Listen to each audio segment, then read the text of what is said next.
हम सब जानते हैं कि प्रकृति कितनी खूबसूरत है, लेकिन इसी खूबसूरती के पीछे छिपी है एक जबरदस्त ताकत, एक ऐसी शक्ति जो जीवन देती भी है और ले भी सकती है।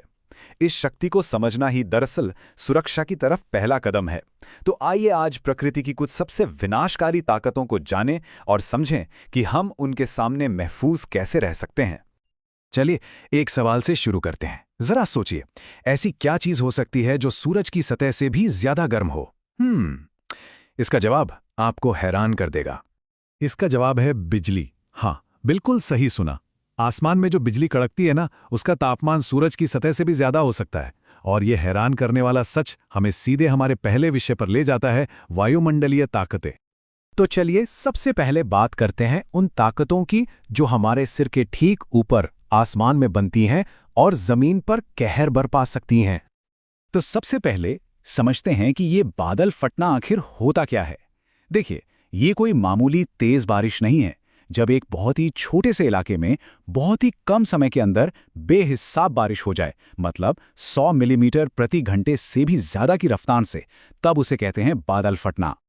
अब देखिए, बादल फटने को जो चीज़ इतनी खतरनाक बनाती है वो है इसका एक ही जगह पर सिमट जाना। मतलब सारा का सारा पानी एक छोटे से दायरे में गिरता है, उसे फैलने का मौका ही नहीं मिलता और देखते ही देखते वो एक भयानक सैलाब बन जाता है। जरा इस नंबर को देखिए, 9500 मिलीमीटर। 2005 में जब मुंबई में बादल फटा था ना, तो सिर्फ 8 से 10 घंटे के अंदर इतनी बारिश हुई थी।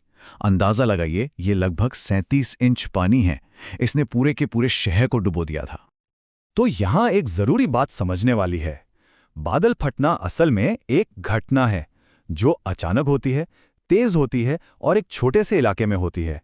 और बाढ़ वो अक्सर इसी का नतीजा होती है, जो फिर एक बहुत बड़े इलाके को अपनी चपेट में ले लेती है। अच्छा, अब वापस बिजली पर आते हैं। एक बहुत ही दिलचस्प बात यह है कि आसमान में जो 95% बिजली चमकती है ना, वो बादलों के बीच ही खत्म हो जाती है। जमीन तक तो सिर्फ 5% ही पहुंच पाती है। लेकिन यही 5% हम सबके लिए सबसे बड़ा खतरा बनती है। लेकिन खतरा सिर्फ आसमान से ही नहीं बरसता, कई बार तो ये हमारे पैरों के नीचे की जमीन से ही उठ खड़ा होता है। तो अब बात करते हैं भूवैज्ञानिक शक्तियों की, जैसे ज्वालामुखी और सुनामी। सोचिए, जब धरती अपने अंदर का दबाव बर्दाश्त नहीं कर पाती, तो वो पिघली हुई चट्टानों, जहरीली गैसों और राख को एक जबरदस्त धमाके के साथ बाहर फेंक देती है। इसी को हम ज्वालामुखी कहते हैं। एक ऐसी ताकत जो नई जमीन बना भी सकती है और हवा को जहरीला भी कर सकती है। पर रुकिए, कहानी यहीं खत्म नहीं होती। जरा सोचिए, अगर यही ज्वालामुखी या भूकंप जमीन पर नहीं बल्कि गहरे समंदर की तलहटी में हो, तो तब क्या होगा? तब ये एक और भी बड़ी और भी विनाशकारी ताकत को जन्म देता है। तो सुनामी बनती कैसे है, इसे आसान भाषा में समझते हैं। सबसे पहले समंदर की तलहटी में कोई बड़ी हलचल होती है, जैसे भूकंप। ये हलचल पानी को जोर से ऊपर की तरफ धकेलती है। इससे लहरें बनती हैं जो खुले समंदर में बहुत तेजी से सफर करती हैं, और जैसे ही एक किनारे के पास पहुंचती हैं, इनका रूप विशालकाय हो जाता है। 800 से 900 किलोमीटर प्रति घंटा, ये किसी जेट प्लेन की रफ्तार है। सुनामी की लहरें खुले समंदर में इतनी ही तेजी से भागती हैं, सोचकर भी डर लगता है ना? तो ठीक है, हमने खतरों को तो समझ लिया, लेकिन अब आते हैं सबसे जरूरी सवाल पर।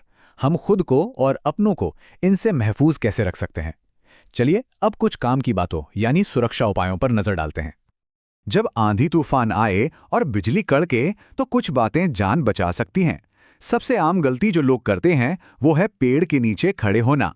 ये सबसे खतरनाक जगहों में से एक है, क्योंकि बिजली हमेशा ऊंची चीजों की तरफ खिंचती है। हमेशा याद रखिए, सबसे सुरक्षित जगह एक पक्की इमारत के अंदर होती है। और हाँ, अगर कोई पानी में है या उसके आसपास है तो उसे फौरन बाहर निकल जाना चाहिए।